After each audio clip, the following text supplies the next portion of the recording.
Ladies and gentlemen, give me your attention. My name is Titus Machiavelli. I am the evil genius of professional wrestling, the very last American capitalist in existence today. I am part of TNA Gut Check's Gut Check Challenge.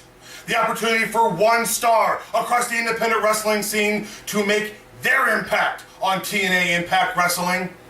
I am the only professional wrestling manager in the challenge. Stand up with me, join up with me, give me your vote. Furthermore, bigger than that, you need to join the revolution, the movement of the Restore the Manager project. See, right along here, restorethemanager.titusmachiavelli.com. You can go there, you can join up, you can say, we want managers back at TNA Wrestling. Join with me, sign up, tweet, Facebook, do whatever it is that you do. Join with Titus Machiavelli and do it by any means necessary.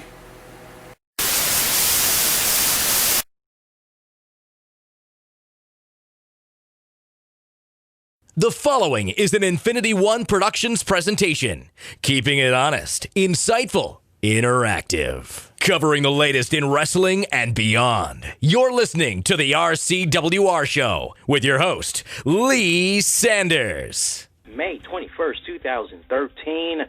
Man, we got a really cool guest that's on the show tonight all month long. We've just had really cool, awesome guests that's just been stopping by the show, granting us interviews, and as this month is winding down, that trend continues tonight, and we're very honored to have this man on the show tonight. I think you guys are really going to love him a lot. He is the one and only Titus Machiavelli. Now, let me just really set this up for you guys as I get ready to bring him in. Yeah, he is a jack of all trades. I mean, this guy has been a wrestler. He's been a ring announcer. He's also been a manager, and he has his own radio show. And currently, he's participating in the TNA Gut Check online competition, where he's taking a very unique approach to it. He's not going in as a wrestler. He is going in as a manager because he wants to resurrect managers in the organization. You know, they've been fumbling for a while there in TNA. Really, when you think about TNA Wrestling, best manager they've had in there, hands down, James Mitchell. Well, he's on a one-man crusade to have that make a serious comeback, and he's going to let you guys know what you could do to help out and why he feels it needs to make a serious comeback in TNA Wrestling. He's wrestled for, he's worked for promotions such as IWF, Primo's Hardcore and Wrestling, and North America Wrestling. So without any further ado, ladies and gentlemen, very honored to have him on the show tonight. Titus Machiavelli. Titus, how you doing today, brother? Good evening. How are you? Hey, pretty good, sir. Thank you so much for taking time out to do this interview tonight. It means a lot. No, thanks for having me. Oh, we appreciate it. How was your weekend? You know, very, very busy. We had a weekend full of shows. Currently, I'm working with Vendetta Pro Wrestling out here in California, and we did the fair circuit this weekend, hit the Salinas Fair down in the Central Coast area, and gosh, we had over 2,000 people at that event. It was phenomenal. And then very good turnout, one of the biggest shows I've ever been a part of. And then, a smaller show, about 550, almost 600 people on Sunday. So a very busy weekend. That's good. Glad to hear. Now, I definitely want to hip our listeners to you because I know there's probably some listeners that's out there. If they know their wrestling, then they know you very well. But we got to try to show some love for those that might not be that familiar with your work. And don't worry, folks, we got you covered. We're going to try to take you through some baby steps. I'd like to open up this interview by asking you, what age was it that you had first got into wrestling? Do you remember vividly that moment like it was yesterday? Well, I started when I was 18 for a very, very short time. I got involved with a company down in Louisiana, which isn't even in existence any longer. And I kind of got to the seedier side of professional wrestling. Got with a real, I don't even remember the guy's name, to be completely honest. So I kind of got turned off and didn't actually come back into wrestling until about 3.5, almost 4 years ago. Wow. So, and it's a late bloom for me. Mm-hmm. Now, what were the circumstances that had you get back into it 3-4 years ago? Well,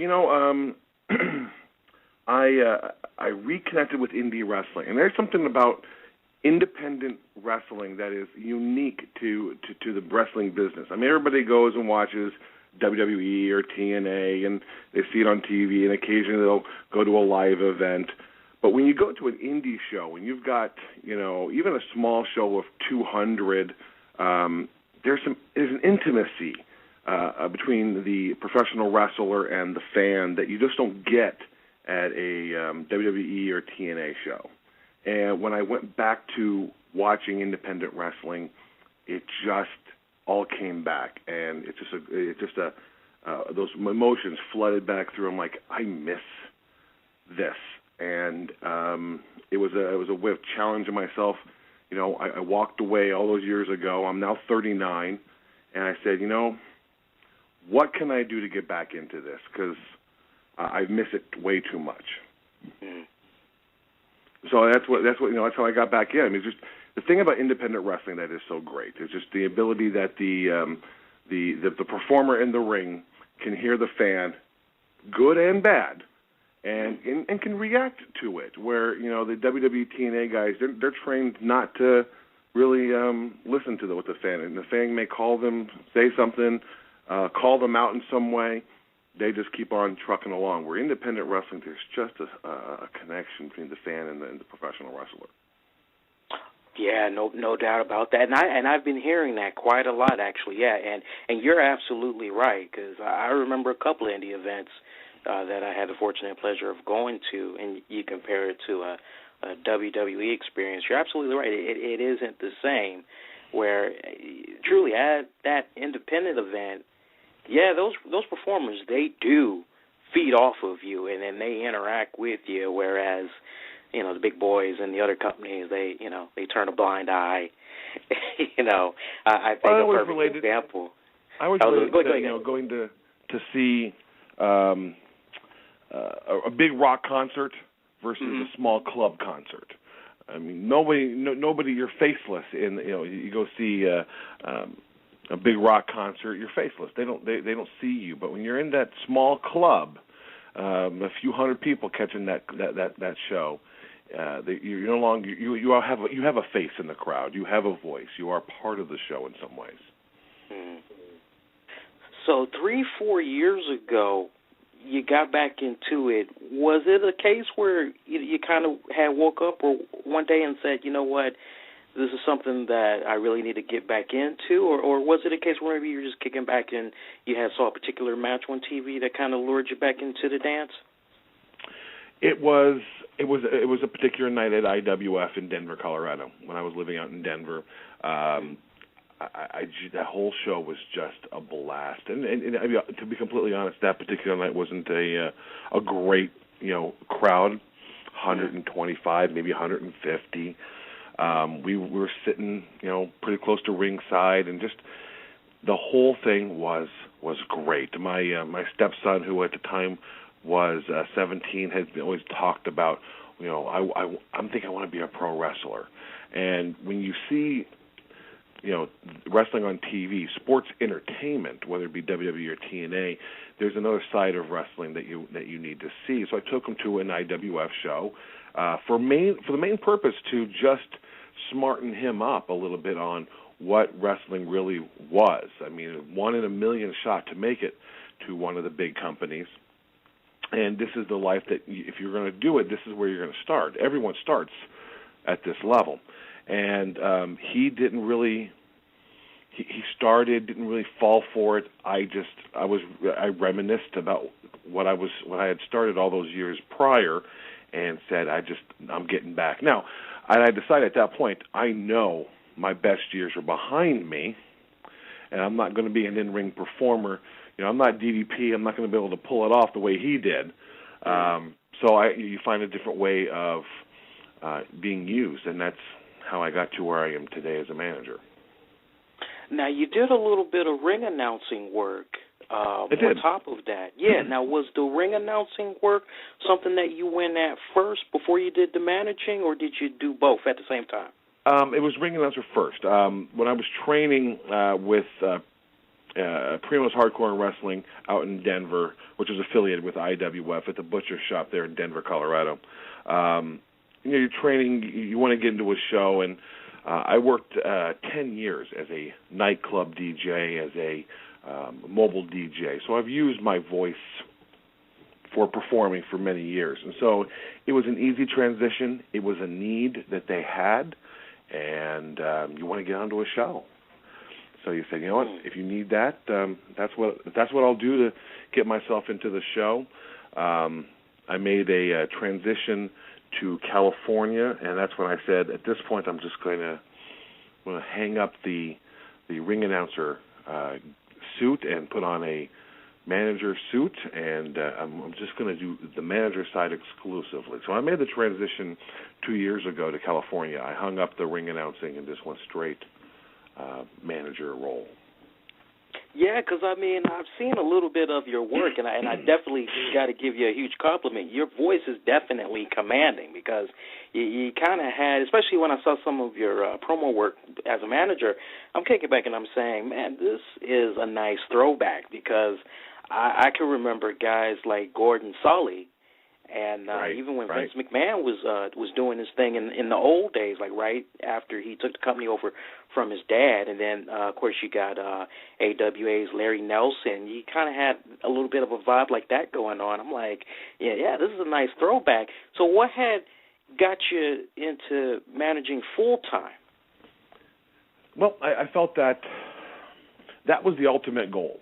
When I decided to get back into pro wrestling, the goal was to be the manager. I felt it was something that at my age and where I was in life, that's what I could do. And so that was the goal. The ring announcing was, excuse me, the ring announcing was just a caveat to get me to that point. So that was just the goal. This is what I want to do. And there's not a lot of managers at the time that I started. There really were no managers. James Mitchell over at TNA. I don't know if even WWE had any real quote unquote managers of any kind. And so it was something that was very, very rare.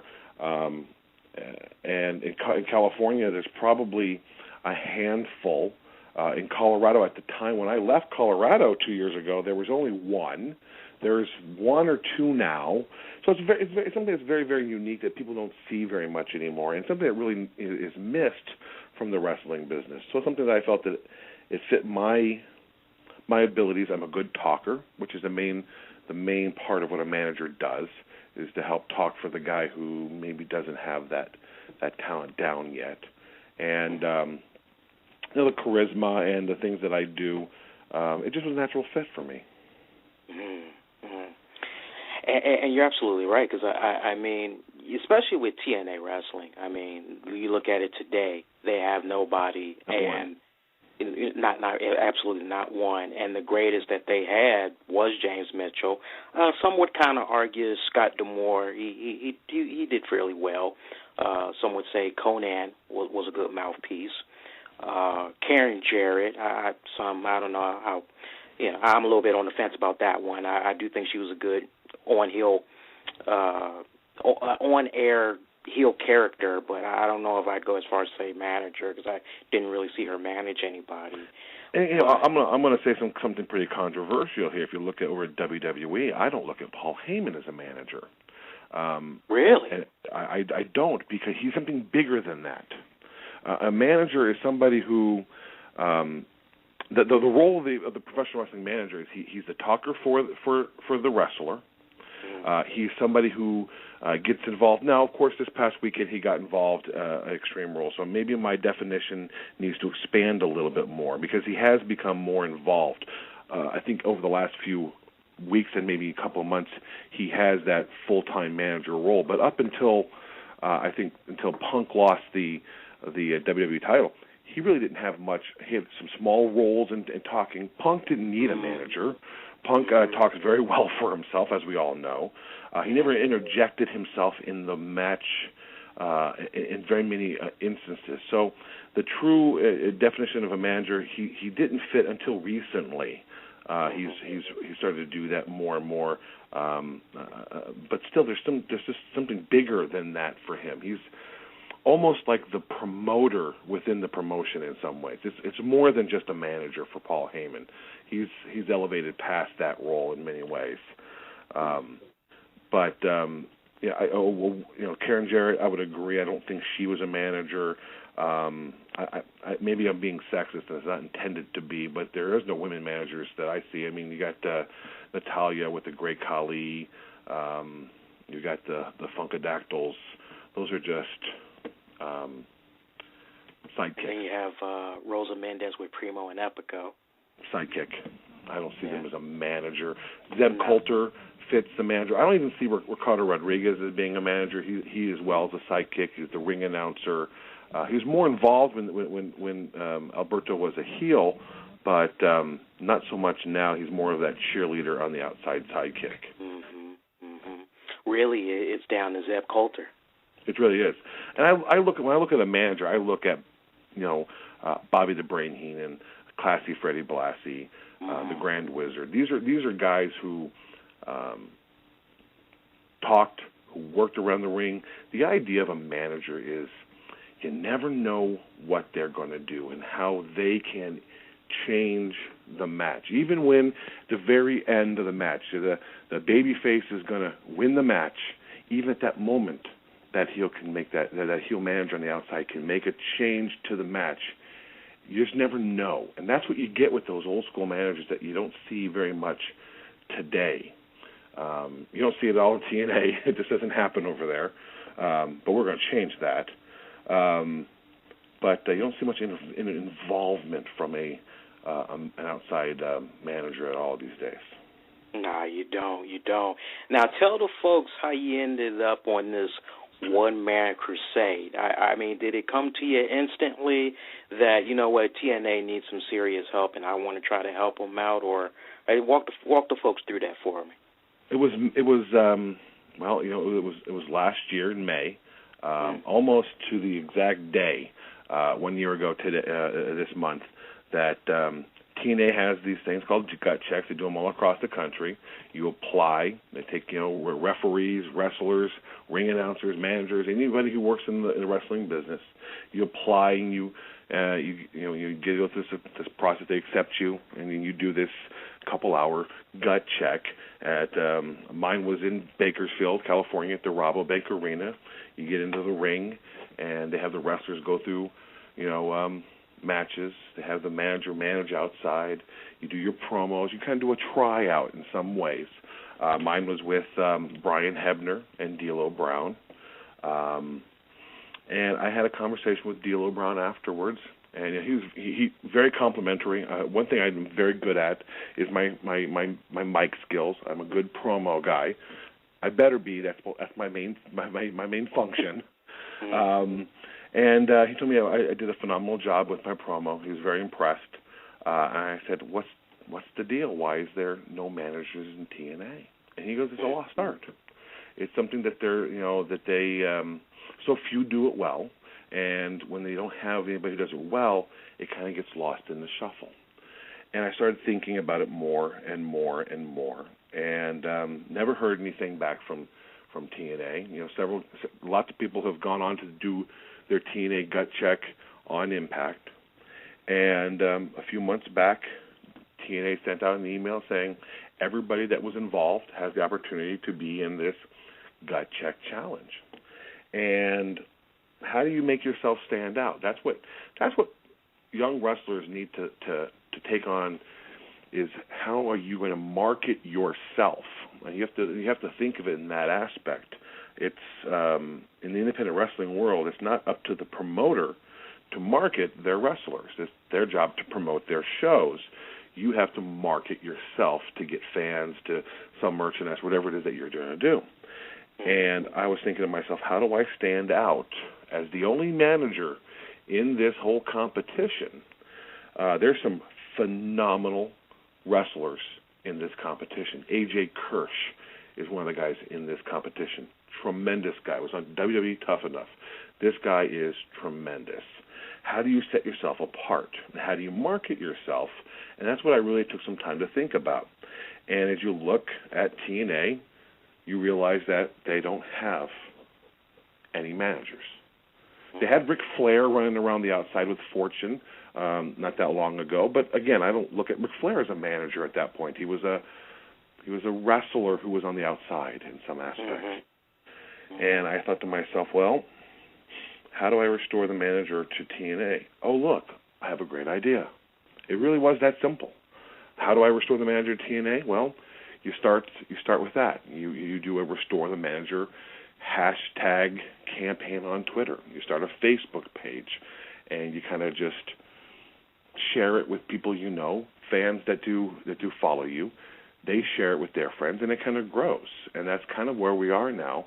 I have over 3,000 likes on my Restore the Manager Facebook page. I have a couple of people who help run that for me. It started to really snowball. People are like, yeah, we do miss managers. They do need a manager over there.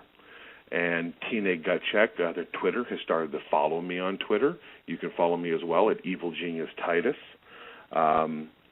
They started following what I do. I tweet certain things. They retweet them. They retweeted this show, and I tweeted it today. Nice of them. So it kind of just snowballs from there. And the whole payout of this is going to be next week when the voting bracket for my bracket opens up for the 3 days it opens.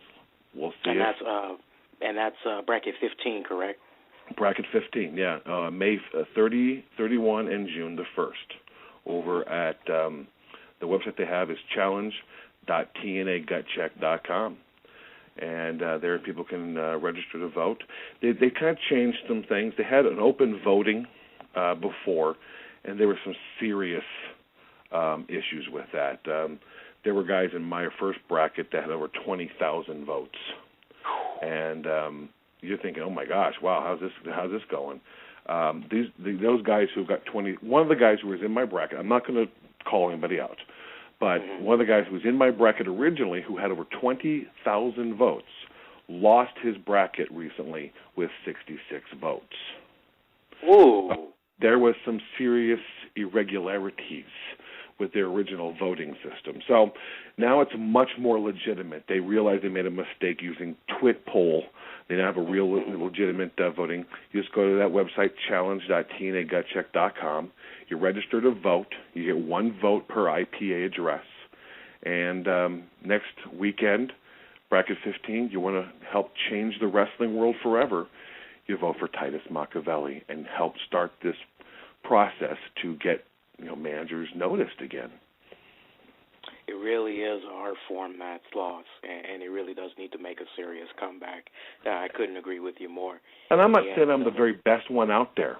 I'll say I'm not. You are the best. I tell you, there's some great guys that I know across this country who are just tremendous. And what I want to happen is, because I have this opportunity, the winner of this tournament, the ultimate winner, gets a segment on TNA Impact. Now, I'm not good enough I don't want just a segment. I want Dixie Carter and Hulk Hogan and Jeff Jarrett to go, damn, he's good. Let's get him here full time. And that starts the floodgates, because then they start looking and going, who else is out there?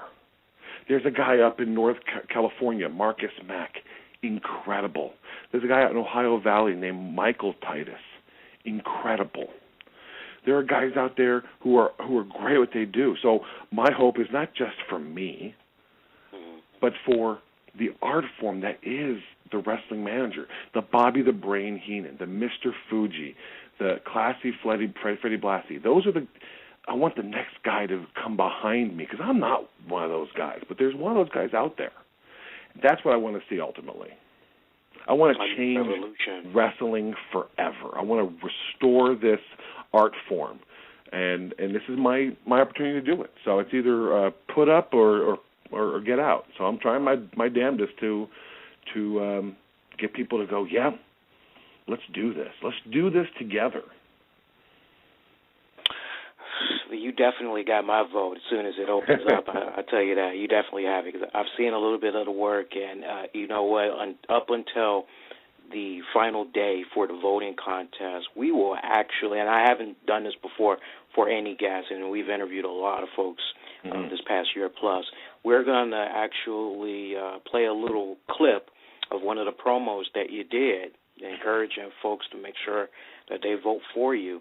And we'll play that right on up until the final day of voting. And I do that because I definitely am in love with you as the character, as that evil genius, that manager that is looking, what is it that you say best, by any means necessary. By any means necessary.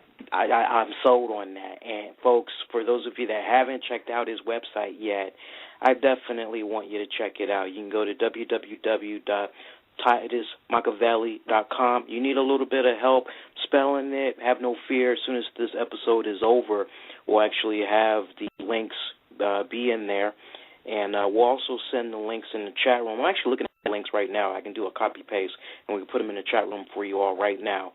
And you can check out some of his work. You even do a radio show, and tell the folks a little bit about that. Yeah, it started out really as a goof.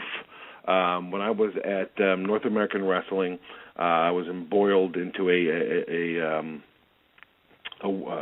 feud, and it started out as just really an avenue. On the first 3 episodes were on YouTube, and just me kind of bloviating in total kayfabe, as we would say. I was total character. And I just didn't like the way I looked on a webcam. And I decided to take this to a podcast over on, hosted on Spreaker. I looked at Blog Talk, and I looked at Spreaker, and I kind of just made that decision. And I just started doing it every week. And it's the Titus Machiavelli Show. You can find it at titusradioshow.com. It's on iTunes. And it was some tough times where you're only seeing 3 and 4 people listening to your radio show, but you get up and do it every single day. Yes, I can relate. Yes, I'm sure you can. Yes, you're like, okay, I set up a Spreaker account I set up a Spreaker account about maybe last month, and I said, let me just test this out. And, it was kind of nice. It was like, 11 people, 5 people. It was just so disheartening. It was like to go from Blog Talk and then, okay, let's rebuild again. Right. And I might go back to it, but looking at those early numbers, like you said, it was kind of like, disheartening. Yes, disheartening. When you're looking like, boy, I had 3 people listen to that show this week. Great. And you have to get up and get another one done. But then you start seeing, 50. You're like, okay, this is starting to go. And now you're up to, 100 and 200 and 300. So it's been a nice thing. I've been kind of, busy, and I haven't been as consistent as I once was with it, and I'm ashamed to even say that. But how life sometimes kind of you have a wrestling life and a real life, unfortunately, and you can't always keep up as well as you want to. But a lot of people listen to every single episode. I received a few texts from guys who were listening right now, who listen to my radio show, who I've sent over here. I know Rico, a big fan of mine for a long time. He's listening. I just gave him a shout out. He's probably marking out like a girl. But I have a radio show. So it's fun. It's just another avenue of marketing, and that's something that I do in my real life, and it's something you have to do. If you're listening and you're a young wrestling guy or girl, and you're like, what do I need to do? You need to market. You need to market yourself. You need to find something that makes you unique, that makes a promoter go, yeah, I can sell that. I can use that. And then you go to the next promotion and the bigger one, and eventually a TNA or a WWE says, there's something we can sell. That's what it is. That's really why I got this Restore the Manager thing going, is I want TNA to see this. They can sell this. They can make money with this. And, and I'm along with the ride. So that's what you really need to do in this business to make an impact, is that you have to find what it is that's believable, that's really you, and sell it. And if you can sell it, then these machines that are, sports entertainment, if you can sell it, they can sell it. And that's the whole point of doing what you do, is you have to sell yourself. On that note, I want all you boys and girls to show Mr. Titus some love and make sure you mark it down on your calendar, on your Outlook, May 30th, June 1st, bracket 15. I want you to vote for this man. Let's send a message to TNA Wrestling that we want the era of managers to return to the company. You can follow him on Twitter at Evil Genius Titus, Facebook.com/Mr. Titus Machiavelli, YouTube at Titus Machiavelli, and you can go to his website over at TitusMachiavelli.com. Don't forget to show him some love. Check out his show when you get a chance. The Titus Machiavelli Show on Spreaker.com. And for those of you that don't have a pen and paper, don't worry. We got you covered. We have the links in the chat room right now, and we'll also make sure we include the links in the episode description. So those of you with the smartphone, iPad, you'll be able to click it, and it'll send you directly to there. And Titus, I definitely want to take this time and thank you for doing this interview. Very insightful, and I definitely want to stay in contact with you. I always tell guests that come by the show, and we've had repeated guests. Anytime you want to come on back, you're more than welcome, even if it's, to talk about upcoming event you're going to be doing, plug, or just fool around. You're more than welcome to come on back. We'd love to have you. Well, I appreciate it, and I will definitely do that, and I appreciate the opportunity to talk to your fans and your listeners, and let's change the wrestling world forever, restore the manager. Yes, definitely. Let's restore the manager. Titus, thank you so much, man. We appreciate it. Enjoy the rest of the night. I appreciate it. Thank you very much. Ladies and gentlemen, give me your attention. My name is Titus Machiavelli. I am the evil genius of professional wrestling, the very last American capitalist in existence today. I am part of TNA Gut Check's Gut Check Challenge, the opportunity for one star across the independent wrestling scene to make their impact on TNA Impact Wrestling. I am the only professional wrestling manager in the challenge. Stand up with me, join up with me, give me your vote. Furthermore, bigger than that, you need to join the revolution, the movement of the Restore the Manager project. See, right along here, restorethemanager.titusmachiavelli.com. You can go there, you can join up, you can say, we want managers back at TNA Wrestling. Join with me, sign up, tweet, Facebook, do whatever it is that you do. Join with Titus Machiavelli and do it by any means necessary.